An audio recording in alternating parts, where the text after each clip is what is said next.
సుబ్రహ్మణ్య భుజంగ స్తోత్రాన్ని ప్రతిరోజు నియమంగా చదువుకునేటటువంటి అలవాటు ఉన్నవాడికి చిట్ట చివర జ్యోతిస్వరూపంతో సుబ్రహ్మణ్యుడు దర్శనమిచ్చి స్కందలోకానికి తీసుకెళ్తాడు అంటారు.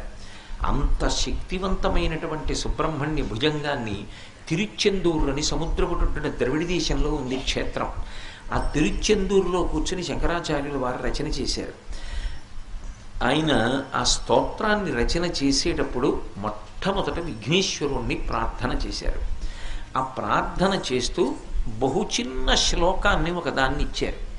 అందులో సదాబాల రూపాపి విఘ్నాద్రిహంత్రి మహాదంతి వక్త్రాపి పంచాస్యమాన్య విధీంద్రాదిముఖ్య విధీంద్రాదిమృగ్యా గణేశాభిధామే విధత్తాం శ్రియం కాపి కళ్యాణమూర్తి.